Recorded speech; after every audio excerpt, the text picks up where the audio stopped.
ओम नमो भगवते वासुदेवाय। ओम नमो भगवते वासुदेवाय। ओम नमो भगवते वासुदेवाय।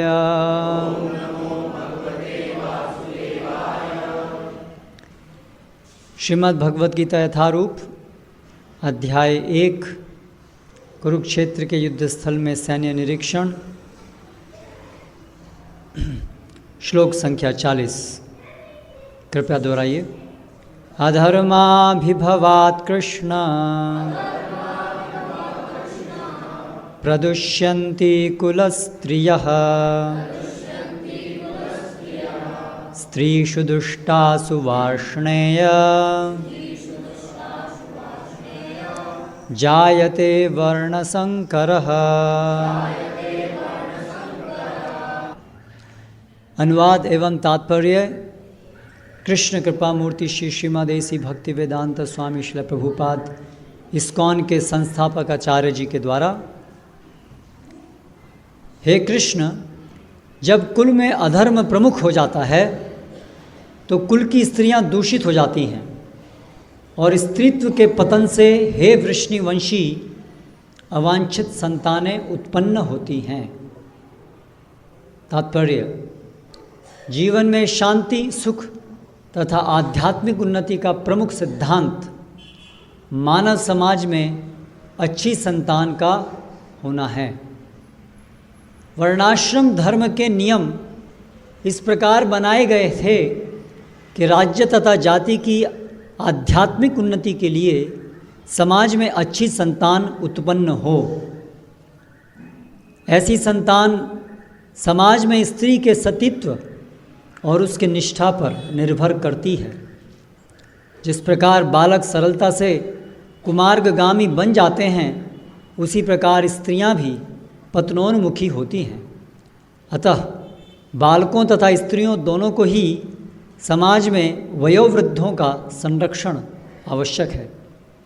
स्त्रियां विभिन्न धार्मिक प्रथाओं में संलग्न रहने पर व्यभिचारिणी नहीं होंगी। चाणक्य पंडित के अनुसार सामान्यतया स्त्रियां अधिक बुद्धिमान नहीं होती, अतः वे विश्वसनीय नहीं हैं।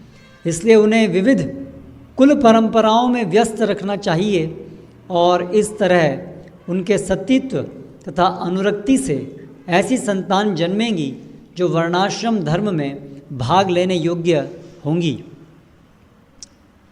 ऐसे वर्णाश्रम धर्म के विनाश से यह स्वाभाविक है कि स्त्रियां स्वतंत्रता पूर्वक पुरुषों से मिल सकेंगी और व्यभिचार को प्रश्रय मिलेगा, जिससे अवांछित संतानें उत्पन्न होंगी।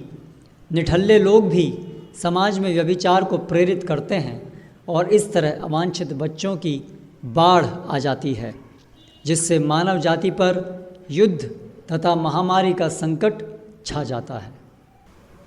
ओम ज्ञानतिमिरान्धस्य ज्ञानञ्जनशलाकया चक्षुरुन्मीलितं येन तस्मै श्रीगुरवे नमः। श्रीचैतन्यमनोभीष्टं स्थापितं येन भूतले स्वयं रूपकदा मह्यं ददाति स्वपदान्तिकं। वन्देऽहं श्रीगुरुः श्रीयुतपदकमलं श्रीगुरून् वैष्णवांश्च। श्रीरूपं साग्रजातं सहगणरघुनाथान्वितां तं सजीवं साद्वैतं सावधूतं परिजनसहितं कृष्णचैतन्यदेवं श्रीराधाकृष्णपादान् सहगणललिता श्रीविशाखान्वितांश्च। जय श्रीकृष्णचैतन्य प्रभो नित्यानन्द श्री अद्वैतगदाधर शिवासादि गौरभक्तवृन्द। हरे कृष्ण कृष्ण कृष्ण हरे हरे, हरे राम राम राम हरे हरे। अधर्माभिभवात् कृष्ण प्रदुष्यन्ति कुलस्त्रियः स्त्रीषु दुष्टासु वार्ष्णेय जायते वर्णसंकरः। हे कृष्ण, जब कुल में अधर्म प्रमुख हो जाता है तो कुल की स्त्रियां दूषित हो जाती हैं और स्त्रीत्व के पतन से हे वृष्णिवंशी अवांछित संतानें उत्पन्न होती हैं। इस श्लोक में मनुष्य समाज को सुख शांतिपूर्ण बनाने के लिए और मनुष्य समाज धीरे धीरे आध्यात्मिक प्रगति की तरफ अग्रसर हो, इसको सुनिश्चित करने के लिए एक महत्वपूर्ण सिद्धांत का उल्लेख हुआ है। ये महत्वपूर्ण सिद्धांत है स्त्रियों का प्रशिक्षण और उनका चरित्र किस प्रकार से समाज में सुख शांति और आध्यात्मिक प्रगति के लिए एक महान महत्वपूर्ण भूमिका है स्त्रियों की। वर्तमान आधुनिक समय में, कलयुग में, और कलयुग में भी विशेष रूप से पिछले 100 सालों में पूरे संसार में एक लहर दौड़ रही है जो पाश्चात्य जगत से शुरू हुई है, पाश्चात्य संस्कृति की लहर जो पूरे संसार में फैल रही है बहुत तेज गति से। इस पाश्चात्य सोच या जीवन शैली, इसके कुछ मुख्य बात हैं कि सब स्त्री पुरुष सभी को समान कार्य सबके होने चाहिए, कोई भी उनके अंदर विभिन्नताएं नहीं होनी चाहिए। और इस प्रकार से सबको समान अधिकार देने से सबको स्वतंत्रता जितनी भी संभव है, सबको स्वतंत्रता होनी चाहिए। वो अपने हिसाब से जो करना चाहे वो करे, जैसा जीना चाहे वैसा जिए, और किसी प्रकार की कोई धार्मिक पाबंदियां नहीं होनी चाहिए। और जो शासन है, नियम हैं, लॉज, कानून, उनको भी इसी प्रकार से सभी को समान अधिकार दिए जाने चाहिए। इसी बात से प्रेरित होकर के वर्तमान समय में सभी जगह पर अभी धीरे धीरे सभी स्त्रियां विद्यालयों में जाती हैं, यूनिवर्सिटीज़ में जाती हैं, सभी का एक सा ही शिक्षण होता है, और फिर सभी प्रकार के जॉब्स, सब कुछ स्त्रियां भी आती हैं। और विशेष रूप से स्त्रियों के लिए कुछ आरक्षण हैं अलग अलग जगह पर, जिससे कि ये जो एक विचार है कि बहुत समय से ये जो सब धर्म हैं और कानून हैं जो धर्म से प्रभावित हैं, उन्होंने बहुत समय से स्त्रियों का शोषण किया है, जिसकी वजह से स्त्रियों को स्वतंत्रता उनसे छीन ली गई थी और उन्हें घर में कैद करके रख दिया गया था। और अभी ये जो मनुष्य की सोच अभी विस्तृत हुई है, और अभी ये समय है कि ये जो रूढ़िवादिता है, धार्मिक रूढ़िवादिता, उससे अभी सभी लोगों को स्वतंत्र करना है, समाज को स्वतंत्र करना है। इसलिए स्त्रियों को अभी समकक्ष लाने के लिए कुछ आरक्षण देना पड़े तो आरक्षण भी दें, लेकिन अंततः ये सभी को सभी कार्य करने के लिए समान अधिकार और सभी स्वतंत्रता होनी चाहिए। तो अभी स्त्रियां, हम बस में जाते हैं तो कंडक्टर्स हैं, पेट्रोल पंप पर पेट्रोल डालने के लिए स्त्रियां हैं, ट्रैफिक पुलिस में ट्रैफिक को मार्गदर्शन देने के लिए स्त्रियां हैं, फैक्ट्रीज़ में टेक्नीशियंस, वर्कर्स। टीवी में दिखाते हैं जनरली अभी स्त्रियां स्वतंत्रता हो रही है स्त्रियों की, तो इसलिए अभी वो पायलट बनेंगी और बड़ी बड़ी कंपनियों की सीईओज बनेंगी, लेकिन वास्तविकता है कि ज़्यादातर स्त्रियां फैक्ट्रीज़ के अंदर लेबर्स और टेक्नीशियंस हैं, क्योंकि समाज में ज़्यादातर लोग लेबर क्लास के ही होते हैं। इसलिए जब स्त्रियां भी भौतिक मॉडर्न एजुकेशन लेकर के जॉब करने आती हैं तो ज़्यादातर स्त्रियां अल्टीमेटली फैक्ट्रीज़ में इस प्रकार के लेबर जॉब्स में ही वो एंगेज होती हैं।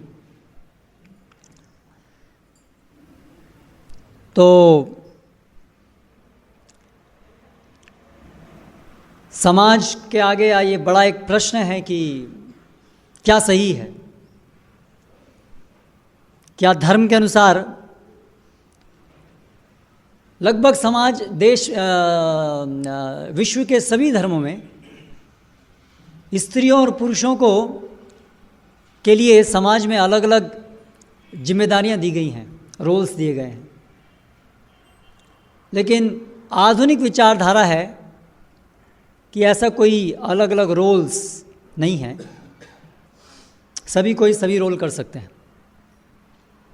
ये एक बेसिक आधारभूत विचारधारा है। तो क्या ये सही डायरेक्शन में हमारा समाज जा रहा है? अगर तथाकथित रूप से जो स्त्रियों का बहुत शोषण हुआ था पुरुष प्रधान समाज में, तो क्या स्त्री स्वतंत्रता आंदोलन जो पिछले लगभग 50 साल से चल रहा है, 1950s या 1960s से मुख्य रूप से शुरू हुआ, तो अभी लगभग 60-70 साल बीत चुके हैं, तो क्या आज स्त्रियों की जो स्थिति है वो जो हजारों सालों से स्त्रियों की स्थिति थी उससे आज किस तरीके से बदली है? क्या वो अच्छी हुई है, खराब हुई है? तो इसके बारे में एक सर्वे भी किया गया है और एक पेप्सी कोला कंपनी की एक सीईओ है, लेडी है। पेप्सी कोला कंपनी बहुत बड़ी कंपनी है, it's a big multinational company, Pepsi Cola, correct? आप सब लोग जानते होंगे। तो उसकी जो सीईओ है, चीफ एग्जीक्यूटिव ऑफिसर, ये एक बहुत मैनेजरियल बड़ी पोस्ट है किसी भी कंपनी का सीईओ होना। तो उस कंपनी की सीईओ का ये एक न्यूज़पेपर में एक कथन आया था कुछ साल पहले, 1 या 2 साल पहले शायद, कि ये जो हमारी सोच थी कि स्त्रियां अपना जो पारिवारिक जीवन और जो उनका करियर दोनों को वो साथ साथ चला सकती हैं, ये बात सही नहीं है। उनका अपना अनुभव कि जब हम स्त्रियां अपने करियर को लेकर के ओरिएंटेड रहती हैं और उसी प्रकार से काम करती हैं पैसे कमाने के लिए, तो फिर हमारा जो पारिवारिक जीवन है वो उससे प्रभावित होता है गलत रूप से। हम जस्टिस नहीं कर पाते हैं दोनों चीज़ों में। ये जो बैलेंस रखना है ये theoretical. Can you please switch off your mobiles? सभी लोग जो भी यहाँ उपस्थित हैं, क्या मैं सभी से ये प्रार्थना कर सकता हूँ, सभी लोग अपने मोबाइल्स कृपया निकाल करके उनको साइलेंट या स्विच ऑफ कर दीजिए थोड़े समय के लिए। तो ये उनकी अनुभूति है। तो हमारी जो वैदिक संस्कृति है, और संस्कृति रूप से जैसे मैंने आपको कहा सभी प्राचीन संस्कृतियाँ, मुस्लिम, इवन क्रिश्चियनिटी, जो मेजर धर्म है संसार में, वो सभी के अंदर ये बात समान रूप से देखने को आती है कि लैंगिक रूप से अलग अलग समाज के अंदर सबके रोल हैं। तो यहाँ पर हम वैदिक संस्कृति का अध्ययन कर रहे हैं, भगवत गीता, तो वैदिक संस्कृति के अंतर्गत क्या है उसके आधार पर हम चर्चा करेंगे। तो वैदिक संस्कृति ये जो विषय है कि स्त्रियों को स्वतंत्रता होनी चाहिए कि नहीं होनी चाहिए, क्या होनी चाहिए, स्वतंत्रता का अर्थ क्या है, क्या उनको पायलट्स, क्या उनको फ़ौज में भर्ती होना चाहिए। ईरान इराक लड़ाई में बहुत सारे, अमेरिका में ऐसे बहुत सारी स्त्रियां लड़ने के लिए गईं, तो क्या ये सही है? ये सब विषय के ऊपर चर्चा करने के लिए हमें थोड़ा पहले वैदिक संस्कृति की जो जड़ें हैं, वैदिक संस्कृति की जो आधारभूत फिलॉसफी है, दर्शन है, उसके ऊपर पहले थोड़ा समझना पड़ेगा। उसको समझे बिना हम इस विषय को नहीं समझ सकते हैं। वैदिक संस्कृति के अंतर्गत हम शरीर नहीं हैं, ये सबसे पहला तथ्य है। हम आत्मा हैं जो नित्य है। हम अभी इस अनित्य शरीर में फंस गए हैं और इस शरीर बंधन के कारण ही जन्म मृत्यु बुढ़ापा बीमारी, अनेक अनेक चिंताएं और सभी जो समाज के सामने प्रदूषण, नैतिकता का हनन इत्यादि इत्यादि जो भी समस्याएं हैं, उसका मूल कारण है कि हम अपनी स्वाभाविक स्थिति कि हम आत्मा है और हम भगवान के नित्यदास हैं, इसको भूल चुके हैं। ये आधारभूत कारण है सभी परेशानियों का, ये सभी समस्याओं का मूल कारण है। और इन समस्याओं का निवारण है जीव को पुनः उसकी स्वाभाविक चेतना में स्थापित करना, जो है कि हम कृष्णदास हैं, भगवत दास हैं। अलग अलग प्रकार के शरीरों में विशेष रूप से मनुष्य शरीर बहुमूल्य है, क्योंकि उसमें चेतना इतनी विकसित है कि उसमें हम अपनी चेतना को शुद्ध कर सकते हैं, पुनः स्वाभाविक चेतना में अपने को स्थापित कर सकते हैं। इसलिए सभी योनियों में मनुष्य योनि विशेष रूप से आत्म साक्षात्कार के लिए बनी है। अन्य सभी योनियों में आहार, निद्रा, भय और मैथुन, इसके अलावा और अधिक चिंतन करने की क्षमता उनमें नहीं है। केवल मनुष्य योनि के अंदर ही संभव है ये विषय की सोच कि भगवान कौन है, हम क्यों नियंत्रण में हैं, जन्म मृत्यु चक्र से बाहर कैसे निकल सकते हैं। ये विचार केवल मनुष्य योनि में संभव है। इसीलिए वैदिक संस्कृति के अनुसार, वैदिक ज्ञान के अनुसार मनुष्य जीवन का यही लक्ष्य है। ये जो सृष्टि है, इसके बनाने वाले एक भगवान हैं। हम सभी भगवान के अंश हैं और भगवान से विद्रोह करने के कारण हम इस भौतिक जगत में आए हैं, अपने को भोक्ता मानते हुए। भगवान ने ये भौतिक सृष्टि बनाई है। हम सभी जो मिथ्या रूप से भोक्ता या भगवान बनने की चेष्टा कर रहे हैं, उनको एक अवसर प्रदान करने के लिए कि जिससे हम अपनी जो गलत फहमी है, जो मिसकंसेप्शंस हैं, उसके अनुसार प्रयास करके देख लें, भगवान से स्वतंत्र होकर के खुद भगवान बनने का या भोक्ता बनने का। और साथ साथ भगवान ने इस प्रकार से नियम दिए हैं मनुष्यों को जीने के लिए वैदिक शास्त्रों के अंतर्गत, जिसके माध्यम से हम इस जगत को भोग करने के मार्ग में चलते चलते धीरे धीरे साथ साथ हमारी शुद्धि भी हो, जिससे हम एक न एक दिन समझ पाएँ कि ये हमारी भूल है, इस जगत में हम भोगता हैं ऐसा सोचना हमारी भूल है। और जब तक हम इस भूल को सुधारेंगे नहीं, जब तक हम पुनः भगवान के चरणों में शरणागत नहीं होंगे, जब तक हम पुनः उनकी सेवा को नहीं स्वीकारेंगे, तब तक हम अनंत दुखों में ही पड़े रहेंगे। ये जो भगवान के दिशा निर्देश हैं शास्त्रों के माध्यम से, कि जिसके माध्यम से मनुष्य इस भौतिक जगत में अपनी शरीर की आवश्यकताओं को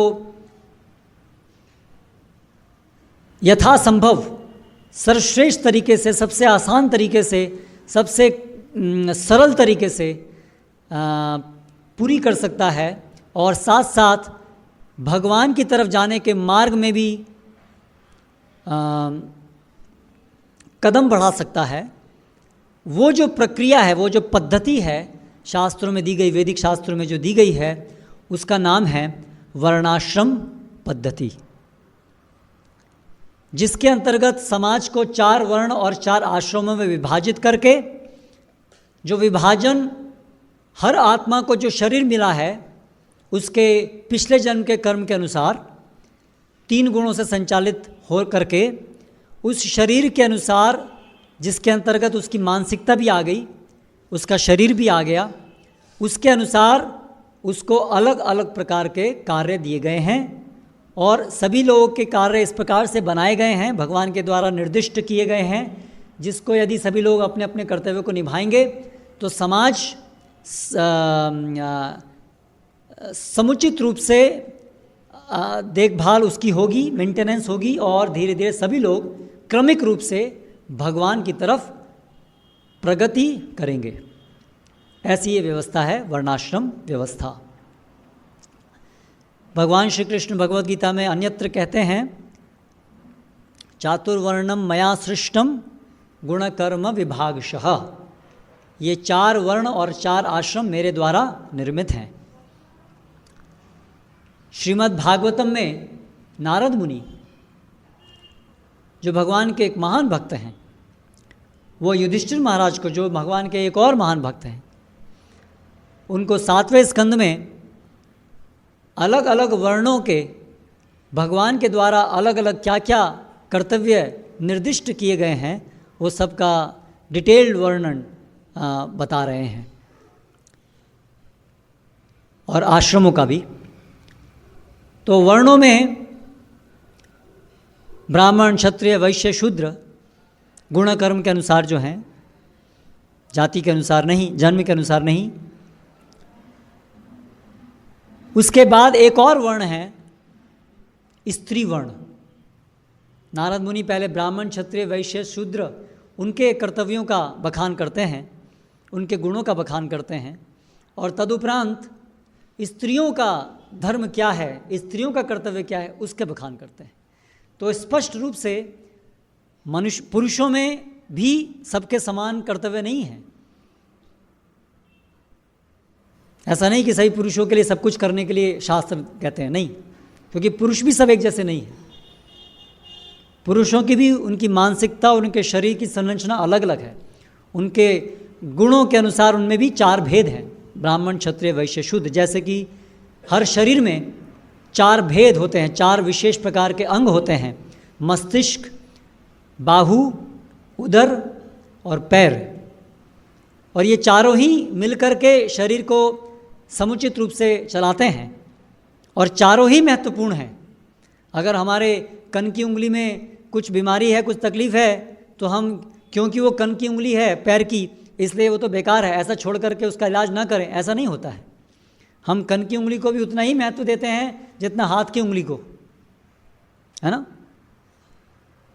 तो उसी प्रकार से ये समाज को समुचित रूप से चलाने के लिए ये चारों ही वर्ण महत्वपूर्ण हैं, और साथ साथ ये जो 5 वर्ण हैं, स्त्री वर्ण, ये भी अत्यंत महत्वपूर्ण है। सभी वर्णों के अपना महत्व है और सभी के कॉपरेशन से, कॉपरेशन क्या बोलेंगे हिंदी में, पारस्परिक सहयोग से पूरा समाज सुचारू रूप से चल सकता है।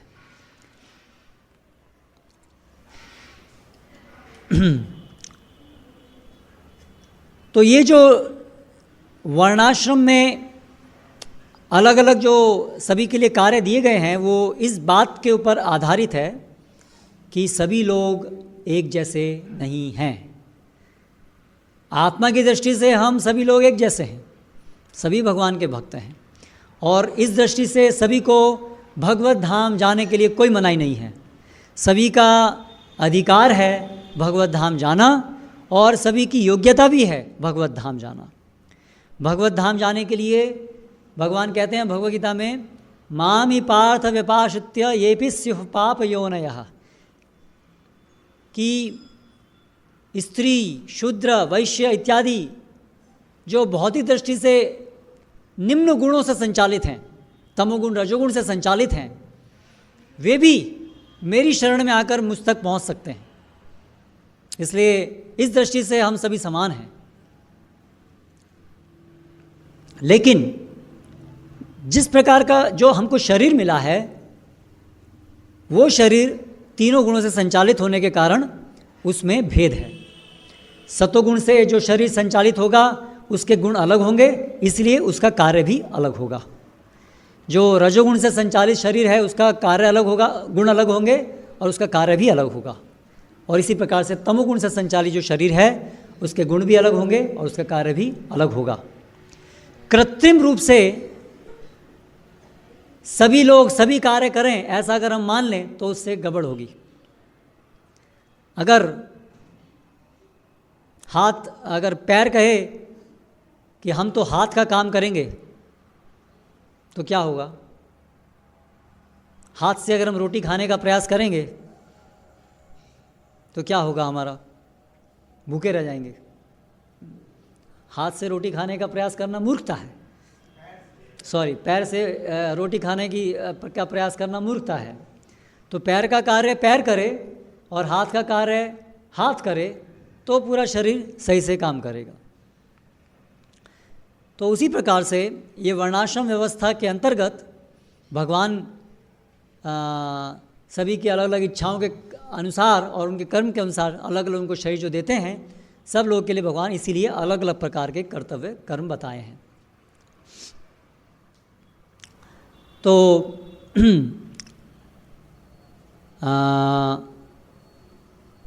और एक महत्वपूर्ण दर्शन वैदिक संस्कृति का ये है कि इस भौतिक जगत में हम सभी क्यों आए हैं आखिर अंततः, कि हम भगवान से विद्रोह करके कि हम आपकी सेवा नहीं करेंगे, हम स्वतंत्र रहना चाहते हैं, अपनी स्वतंत्र इच्छा शक्ति का इस प्रकार से दुरुपयोग करके हम इस भौतिक जगत में आते हैं।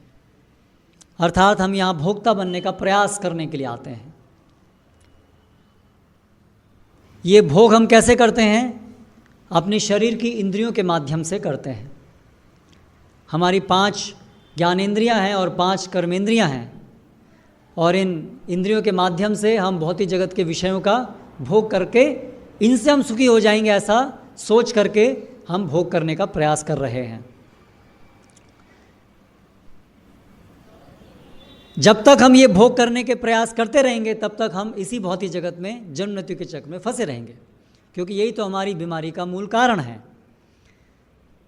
बीमारी का निवारण है भोग वासनाओं से निकल करके भगवान की सेवा करने के लिए इच्छुक होना, भगवान के प्रति सेवा की प्रवृत्ति को समृद्ध करना, उसको बढ़ाना, वो बीमारी का इलाज है। और अधिक से अधिक भोग करने के प्रयास करना बीमारी का बढ़ना है। इसलिए वैदिक संस्कृति में ये सब जो नियम बनाए गए हैं अलग अलग वर्णों के, और पूरी जो व्यवस्था है वो इस प्रकार से है जिससे कि धीरे धीरे धीरे सभी जीवों की भोग करने की प्रवृत्ति कम हो और भगवान की सेवा करने की प्रवृत्ति बढ़े। ये जो भौतिक जगत को भोग करने की प्रवृत्ति है उसमें सबसे बड़ी प्रवृत्ति है स्त्री और पुरुष आकर्षण। स्त्री पुरुष को भोग करना चाहती है और पुरुष स्त्री को भोग करना चाहता है। ये समस्त प्रकार के भोगों में केंद्र है। ये स्त्री और पुरुष एक दूसरे को जो भोग करना चाहते हैं वहीं से बाकी सभी प्रकार के भोग उत्पन्न होते हैं। पुंसा स्त्रिय मिथुनि भावमेतम तयो हृदय ग्रंथियाहु अतः गृह क्षेत्र सुताप्त वित्तैर जनस्य मोहोयम अहम ममेति। श्रीमद् भागवतम में बताया है कि जब स्त्री और पुरुष आकर्षण होता है, शुरू होता है, तब जनस्य मोह उत्पन्न होता है। और कर्म ग्रंथि, ये जो इस भौतिक जगत में जो आसक्तियां हैं वो जो एक ग्रंथि की तरह से, गांठ की तरह से वो इस भौतिक जगत की आसक्तियां बढ़ जाती हैं। जहाँ पर स्त्री और पुरुष आकर्षण होता है वो इस भौतिक जगत से हमारी आसक्ति को बहुत दृढ़ कर देता है। और जब ये आसक्ति बहुत दृढ़ हो जाती है फिर व्यक्ति, पुरुष और स्त्री विवाह करते हैं और फिर उसके आगे फिर संतान उत्पन्न होती है, और फिर उसके बाद विवाह होता है तो सबसे पहले संतान से ही पहले विवाह होता है तो उसके लिए घर और फिर कुछ व्यवसाय, पैसे कमाने का कुछ उपाय, और फिर मित्रगण बढ़ते हैं, फिर संतान, और इस प्रकार से फिर पैसे की जो प्रति है, बैंक बैलेंस, और इन सब चीज़ों के प्रति हमारी जो आसक्ति है, मोह है, वो दिन प्रतिदिन बढ़ता जाता है। और इस प्रकार से स्त्री और पुरुष आकर्षण से शुरू होकर के ये पूरे संसार में हमारा मोह, हमारी आसक्ति बढ़ती जाती है। और इस प्रकार से मैं और मेरा ये जो भाव है ये दिन पे दिन बलिष्ठ होता जाता है। ये मैं शरीर हूँ, और ये मेरा है, ये मेरी संतान, ये मेरे बच्चे, ये मेरा पैसा, ये मेरा घर, और वो पराया, ये जो भाव बढ़ता रहता है। और ये जो मिथ्या अहंकार है, उससे हम इसी भौतिक जगत में बार बार पुनर्जन्म, पुनर्मरण के लिए विवश होते रहते हैं। तो ये श्रृंखला है, ये जंजीर है। ये सभी, जैसे जेल में जंजीर से या सलाखों में कैदी को रखा जाता है, उसी प्रकार से माया जो भगवान की बहिरंग शक्ति है, वो इस भौतिक जगत में जीव को ऐसी सलाखों से, ऐसी जंजीरों से बांध के रखती है जो दृष्टि से देखी नहीं जा सकती। वो सूक्ष्म हथकड़ियाँ हैं। तो ये जो काम वासना है, ये सबसे ज़्यादा प्राथमिक और मजबूत हथकड़ी है जो जीवों को इस भौतिक जगत में बनाए रखती है। समस्त योनियों में, केवल मनुष्यों नहीं, समस्त योनियों में ये सबसे प्रगाढ़ हथकड़ी है। इसीलिए भगवान ने जो वैदिक संस्कृति दी है, उसका पूरा आयोजन इस आधार पर है कि कैसे धीरे धीरे ये स्त्री और पुरुष आकर्षण को नियंत्रित किया जाए, और नियंत्रित करते धीरे धीरे शुद्धिकरण के माध्यम से उसको पूरी तरह से समाप्त किया जाए, और उसका स्थान भगवान के प्रति आसक्ति वो ले। स्त्री पुरुष के प्रति आसक्त होने की जगह, पुरुष स्त्री के प्रति आसक्त होने की जगह, स्त्री और पुरुष दोनों भगवान के प्रति आसक्त हों, जो हमारा स्वाभाविक गुण है। इस उद्देश्य से वैदिक संस्कृति के नियमों को बनाया गया है। तो वो जो नियम है, उसके अंदर प्रारंभ से, हमेशा से स्त्री और पुरुष, उनका आपस में जो मिलना है, उनका जो डीलिंग है, इंटरैक्शन है, उसको नियंत्रित किया गया है।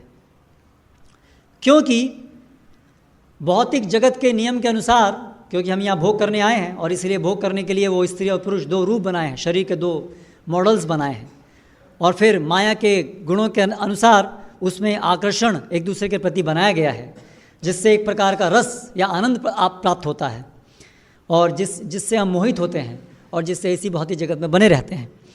तो अगर इस इल्यूजरी या भ्रांत आकर्षण को, मोह को रोकना है, काटना है, तो उसके लिए महत्वपूर्ण है कि स्त्री और पुरुष का जो मिलन है उसको नियंत्रित किया जाए। अगर वो अनियंत्रित रहेगा तो एक दूसरे के प्रति आकर्षण वो बढ़ता ही जाएगा, और फिर बढ़ने से काम, क्रोध, लोभ, मोह और सभी प्रकार के दुर्गुण बढ़ते जाएंगे, और संसार में आसक्ति बढ़ती जाएगी, और फिर भगवत धाम, आध्यात्मिक प्रगति का मार्ग अवरुद्ध हो जाएगा। इसलिए वैदिक संस्कृति में हमेशा से, जन्म से इस प्रकार से नियम है कि स्त्री और पुरुष, उनकी जो मिलन है वो रेस्ट्रिक्टेड हो। तो इसके अंतर्गत ये नियम बनाया गया है कि स्त्रियां हमेशा संरक्षण में रहें।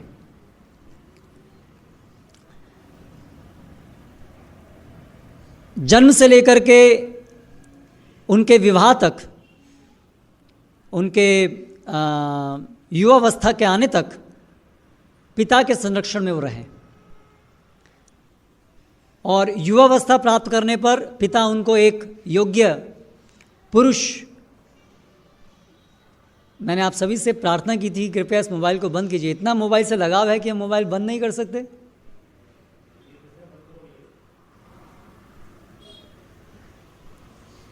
भौतिक जगत में बहुत सारा लगाव है, मोबाइल भी बहुत बड़ा लगाव है।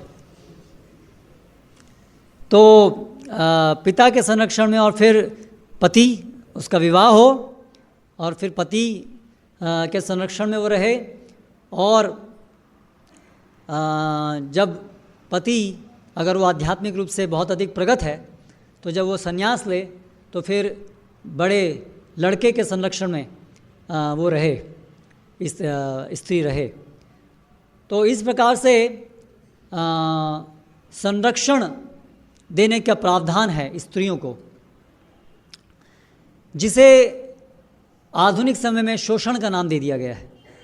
और हो सकता है कि हिस्ट्री में ऐसे कुछ इंसिडेंट्स रहे हों जहाँ पर कि जो अयोग्य पुरुष हैं उन्होंने संरक्षण को गलत समझते हुए शोषण किया हो, उससे इनकार नहीं किया जा सकता।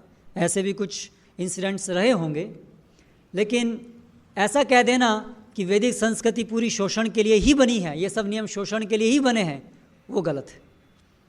हम ऐसे अनेक दृष्टांत देखते हैं जहाँ पर कि स्त्रियों को संरक्षण दिया गया और पूरा समाज में स्त्रियों का महान उनका स्थान रहा है। हमारी वैदिक संस्कृति में जो दो महान घटनाएं हैं जो पूरी हमारी वैदिक संस्कृति में केंद्र हैं, एक रामायण और एक महाभारत। तो उसमें हम देख सकते हैं जो रामायण है, पूरी रामायण का केंद्र बिंदु है कि सीता देवी का संरक्षण।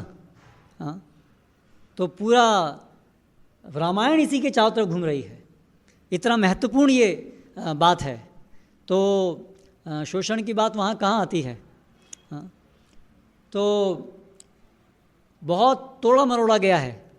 अंग्रेज़ लोग जब यहाँ पर आए तो उनकी यही सोच थी यूरोपियंस की कि यूरोपियन सभ्यता वो सर्वश्रेष्ठ सभ्यता है और ये सब भारतीय सभ्यता ये सब निकृष्ट है और हमें इनको यूरोपियन बनाना है, हमें इनको सब सिखाना है। इनको खाना भी नहीं आता, हाथ से खाना खाते हैं। वो कांटे और उसकी जगह फॉक्स की जगह हाथ से खाना खाते हैं, पिछड़े हुए लोग हैं। हाँ, तो इनको सब कुछ सिखाना है, तो इनकी ये टेंडेंसी थी। हालांकि सब अंग्रेज ऐसे नहीं थे।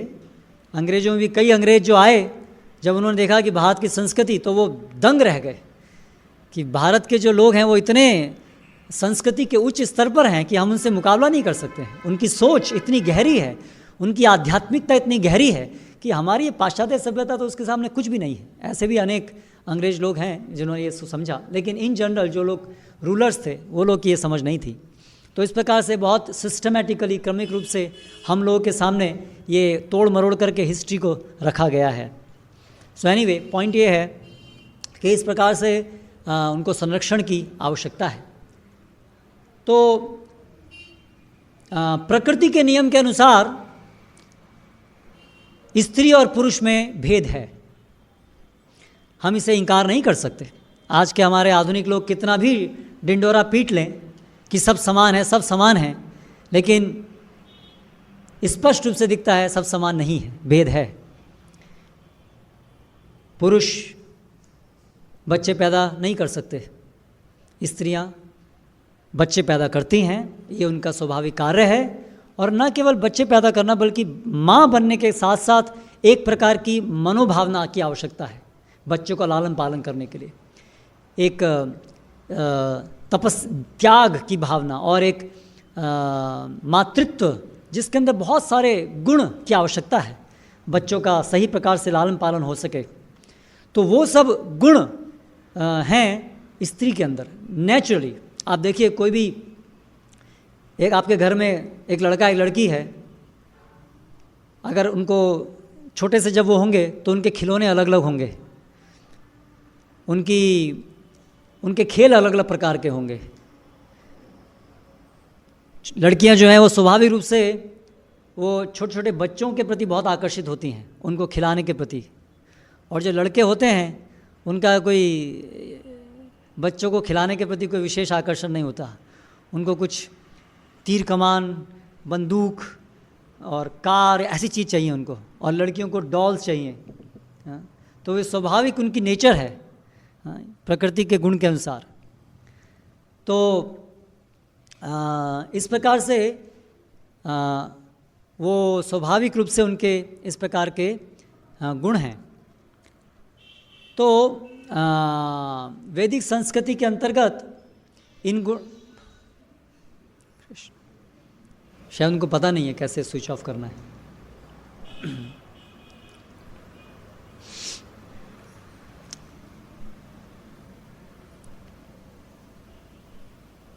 तो पुरुष तो इस प्रकार से संरक्षण, तो जो स्त्री का जो शरीर है और उसकी जो पूरी मानसिकता है वो इस प्रकार से है, क्योंकि उनको माँ बनना है। उनका मुख्य कार्य है माँ बनने का कार्य है, न कि CEO बनने का कार्य है मुख्य रूप से। तो इसी वजह से उनको शारीरिक रूप से भी आवश्यकता है प्रोटेक्शन की, और स्वभाव की दृष्टि से भी, जैसे यहाँ श्री प्रभुपाद कह रहे हैं कि वो नादान होते हैं, जैसे बच्चे नादान होते हैं ऐसे स्त्रियों का स्वभाव भी नादानी का होता है। इसलिए उनको हमेशा मार्गदर्शन की जरूरत होती है। जैसे हमारे घर में छोटे बच्चे हैं तो हम उनको संरक्षण प्रदान करते हैं, तो इसका अर्थ नहीं है कि हम बच्चों का शोषण करते हैं, लेकिन क्योंकि छोटे बच्चे हैं वो नादान हैं, इसलिए उनको मार्गदर्शन की जरूरत है, उनको प्रोटेक्शन की जरूरत है। और प्रोटेक्शन का मतलब है नियम आएंगे वहाँ पर। अगर हमें किसी को प्रोटेक्शन देनी है, जैसे आप देखिए जो बड़े बड़े नेता होते हैं तो हमेशा उनको जी लेवल की प्रोटेक्शन दिया जाता है, हाई लेवल का प्रोटेक्शन दिया जाता है ना। तो जब प्रोटेक्शन दिया जाता है तो उनके ऊपर फिर कुछ सीमाएं भी आती हैं, है ना। आपको खुले में उनको नहीं जाने दिया था, कहाँ भी जाते हैं साथ में बॉडीगार्ड रहते हैं, आप ये खा सकते हैं ये नहीं खा सकते। कई बार आप जानते हैं कि नेता लोग बड़े परेशान हो जाते हैं, हर चीज़ में रेस्ट्रिक्शन है, वो कुछ भी खुले मन से नहीं कर सकते, अपने आप से कहीं जा नहीं सकते, कुछ खा नहीं सकते। कोई भी चीज़ खाएंगे तो पहले उसका टेस्टिंग होगा, इसमें क्या कुछ कहीं कुछ गड़बड़ तो नहीं है, बहुत सारी रेस्ट्रिक्शंस आती हैं। तो जहाँ प्रोटेक्शन की बात आती है वहाँ रेस्ट्रिक्शंस भी आती हैं। अगर रेस्ट्रिक्शंस को हटाएंगे तो प्रोटेक्शन भी खत्म होगा। ये दोनों चीज़ साथ साथ चलती हैं, रेस्ट्रिक्शंस एंड प्रोटेक्शन। रेस्ट्रिक्शंस सीमाएं, नियम और संरक्षण।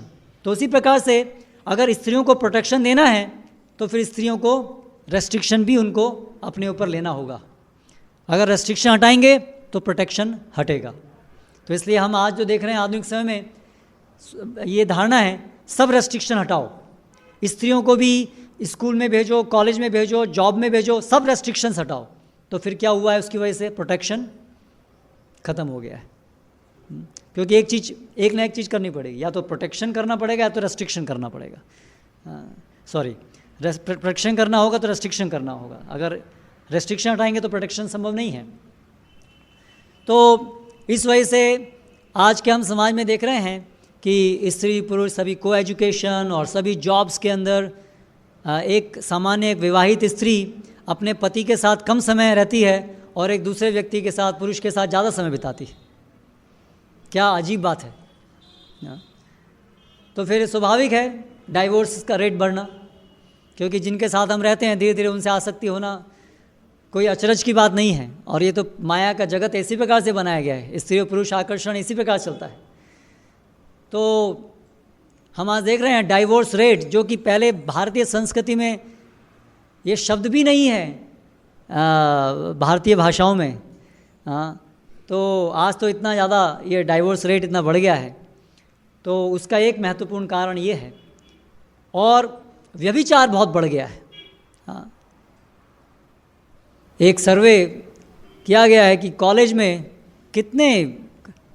में जाने वाले स्त्री ये लड़के लड़कियां वो विवाह से पहले ही उनका संबंध होता है। तो वही ये चीज़ यहाँ पर अर्जुन बता रहे हैं कि इस प्रकार से जो व्यभिचार है, जो धर्म के अनुसार पारिवारिक जीवन के अंतर्गत स्त्री और पुरुष का संग नहीं है, तो वो जो व्यभिचार है उससे ऐसे बच्चे पैदा होते हैं जो जन्म से ही क्रिमिनल माइंडेड होते हैं, उनकी मानसिकता क्रिमिनल होती है। वो धर्म का अनुशीलन नहीं, अधर्म का अनुशीलन करने वाले होते हैं। तो ये विज्ञान है, यूजेनिक्स। ये विज्ञान है कि कैसे समाज को अच्छा बनाया जाए, उसके लिए समाज में अच्छे लोग होने चाहिए, है ना। समाज में यदि खराब प्रवृत्ति के लोग पैदा होंगे और फिर हम उनको समाज अच्छा बने प्रयास करेंगे, तो ये मूर्खता है। दिति और कश्यप मुनि के संदर्भ में हम देखते हैं कि किस प्रकार से धर्म का पालन न करने की वजह से हिरण्याक्ष और हिरण्यकशिपु जैसे असुर पैदा हुए। तो उसी प्रकार से जो स्त्री और पुरुष स्वच्छंद रूप से जब मेल करते हैं तो उनकी जो चेतना है वो इतनी भ्रष्ट हो जाती है कि वो जो उनके गर्भ में, माँ के गर्भ में या स्त्री के गर्भ में, माँ भी नहीं कह सकते, मतलब माँ तो कह सकते हैं, लेकिन आप माँ मतलब वैवाहिक जीवन के बाहर सब होता है बहुत। तो ऐसे इस प्रकार की गलत चेतना वाले बच्चे जन्म लेते हैं, आत्माएं जन्म लेती हैं जो जन्म से ही अधर्म की तरफ अनुरक्त होती हैं, और फिर ऐसे बच्चों को संभालना, उनको धर्म की तरफ उनको ले जाना बड़ा मुश्किल होता है। तो इसलिए कोई अचरज की बात नहीं है कि यदि अब धीरे धीरे हम देख रहे हैं कि बच्चे आजकल के जो हैं वो बहुत गलत डायरेक्शन में जा रहे हैं। क्योंकि उनका जन्म ही इस प्रकार से हो रहा है, वो इसी प्रकार के प्रोडक्ट हैं। तो ये हमें सभी को समझना होगा कि वैदिक संस्कृति ये किस प्रकार से वैज्ञानिक विधि है जिससे समाज के अंदर सुख समृद्धि आए और धीरे धीरे समाज पूरा आध्यात्मिक प्रगति की तरफ जाए। हमें ये जो प्रचार हो रहा है पूरे संसार में कि ये सब रूढ़िवादिता है, ये सब शोषण है, ये सब धर्म है, तो कृपया करके आप सभी लोग भी ध्यानपूर्वक ये भगवद गीता को, श्रीमद् भागवतम को पढ़िए कि वैदिक संस्कृति क्या है, और हमें धीरे धीरे अपने को मोल्ड करना चाहिए उस वैदिक संस्कृति के अनुसार। हमें ये जो दुष्प्रचार चल रहा है, पाश्चात्य सभ्यता को अपनाओ, हमारे पहनावे में, हमारे रहन सहन, खान पान, हर चीज़ में जो ये आ रहा है, इसी से हम ही लोग परेशान हो रहे हैं और अधिक परेशान होंगे। तो इसलिए अगर हम थोड़ी सी बुद्धिमान हैं तो हमें चिंतन करना चाहिए।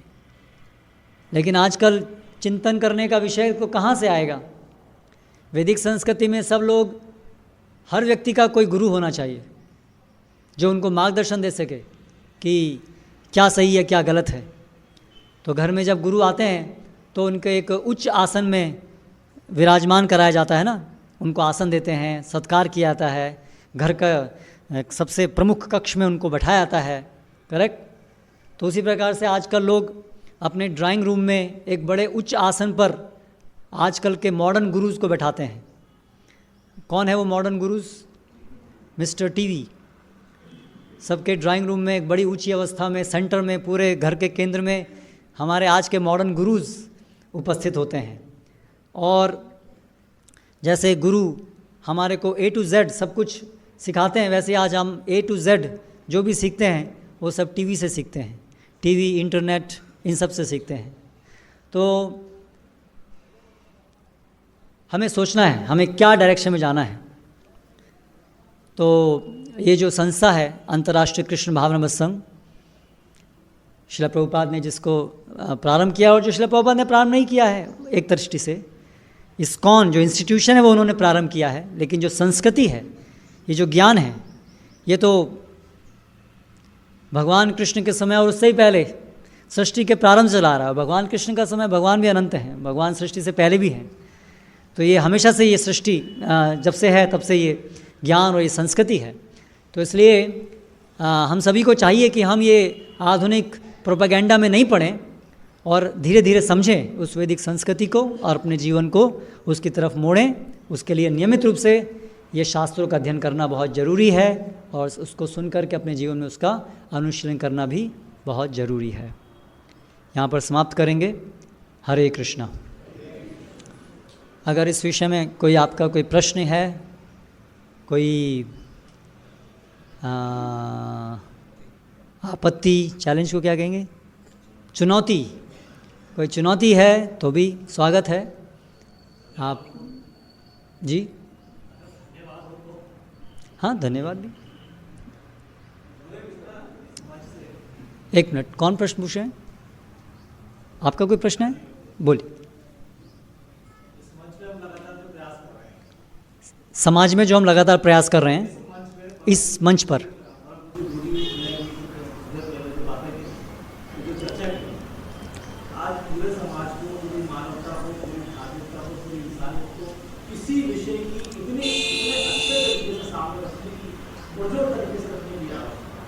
तो उनका वो कह रहे हैं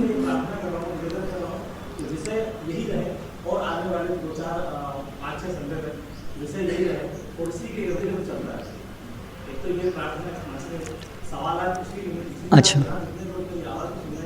उनसे ये विनती है कि इस विषय को सुनवाने के लिए अपने मित्रों को, अपने परिजनों को, बेटियों को खास तौर से तो उनका वो इसी में एक बात अपनी तरफ से बताना चाहता हूँ कि हमारे भारतीय संस्कृति में, हमारी धर्मता में स्त्री जाति को हमने माता का दर्जा तो दिया है।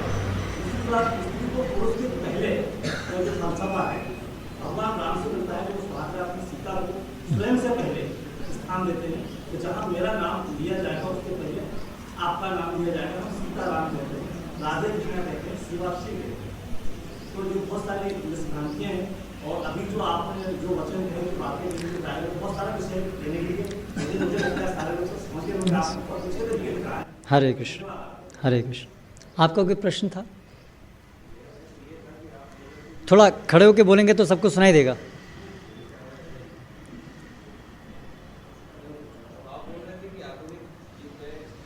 आप कह रहे थे आधुनिक युग में स्त्रियों को स्कूल नहीं भेजना चाहिए।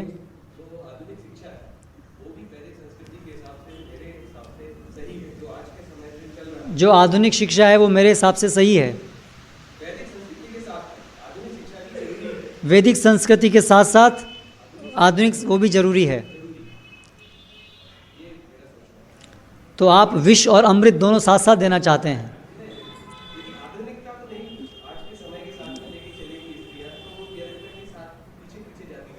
पीछे पीछे जाती रहेंगी मतलब आगे का पता नहीं पड़ेगा। आप बोल रहे हो टीवी इंटरनेट होना चाहिए घर में, मैं बोल रहा हूँ। नहीं होना चाहिए। आप बोल रहे हो, अच्छा, आप ये भी बोल रहे हैं कि सबके घर में होता है।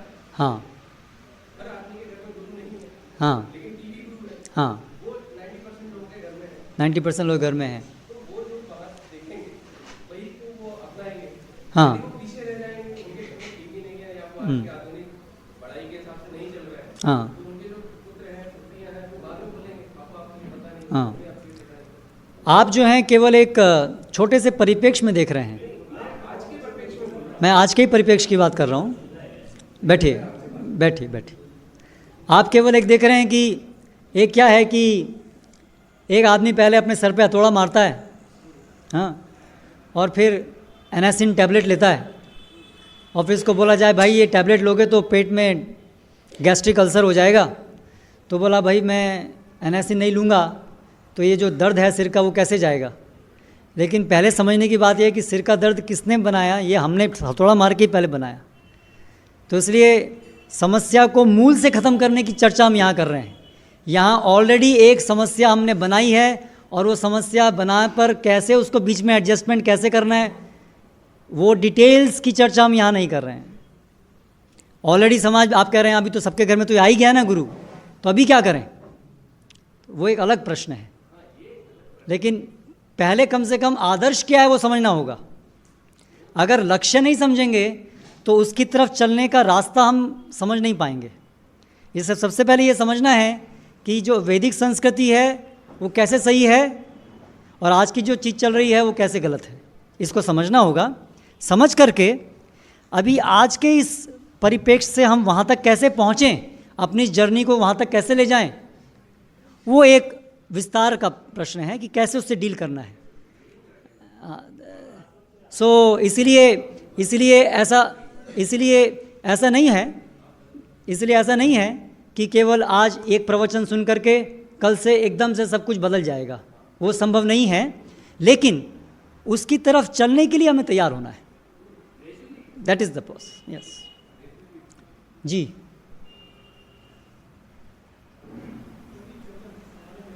एक, हाँ आप बोलिए पहले। We should have another mic ना, why we are not having this simple things. भगवान ने जब सृष्टि की रचना की थी उसमें जातियां क्यों बनाई थी? जातियां भी बनाई थी। अच्छा हाँ, वो जातियां नहीं हैं, वो जो आजकल जो जाति सोचते हैं उस प्रकार से जाति नहीं है। जाति मतलब जन्म के अनुसार, लेकिन जन्म के अनुसार नहीं है, गुण और कर्म के अनुसार है। बोलिए,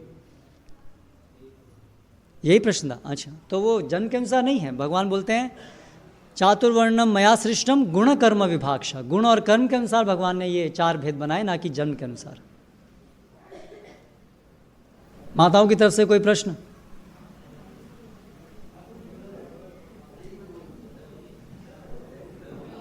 यस, लास्ट क्वेश्चन।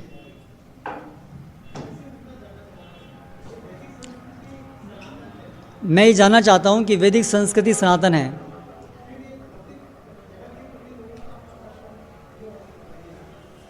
तो दोबारा बोलिए। लोगों का भौतिक जगत के प्रति आकर्षण क्यों बढ़ गया यदि वैदिक संस्कृति सनातन है तो? हाँ, ऐसा ही। तो वैदिक संस्कृति सनातन है, लेकिन समय के प्रभाव से परिस्थितियां बदलती हैं, इसलिए अलग अलग युग भी आते हैं। सतयुग, त्रेता, द्वापर, कलयुग। तो उसके अनुसार चीज़ें बदलती हैं, और वो युग अलग अलग इसलिए आते हैं क्योंकि अलग अलग प्रकार के जीवों को उनकी अलग अलग इच्छाओं के अनुसार अलग अलग परिस्थितियां देते हैं भगवान। तो इसलिए वैदिक संस्कृति सनातन होते हुए भी कभी वैदिक संस्कृति अपने चरम उत्कर्ष पर होती है तो कभी दब जाती है, और इस प्रकार से श्रृंखला चलती रहती है। तो वर्तमान समय कलयुग में है जहाँ पर वैदिक संस्कृति का ह्रास हुआ है, लेकिन उसमें अंदर भी ये जो वर्तमान समय चल रहा है वो भगवान की इच्छा से एक स्वर्णिम युग चल रहा है चैतन्य महाप्रभु के अवतरण के बाद से, जिसमें पुनः इस कलयुग के अंदर भी एक सतयुग की तरह की स्थिति उत्पन्न होगी, ऐसी भगवान की इच्छा है, भविष्यवाणी है। तो अगर हम चाहें तो इस कलयुग में भी भगवान का नाम लेकर के और भगवत गीता और श्रील प्रभुपाद के निर्देश के अनुसार यदि हम चलेंगे तो इस कलयुग के होते हुए भी कलयुग के दुष्प्रभाव से हम बच सकते हैं। और कोई प्रश्न? हरे कृष्णा। श्रीमद् भगवद गीता की जय। श्रील प्रभुपाद की जय।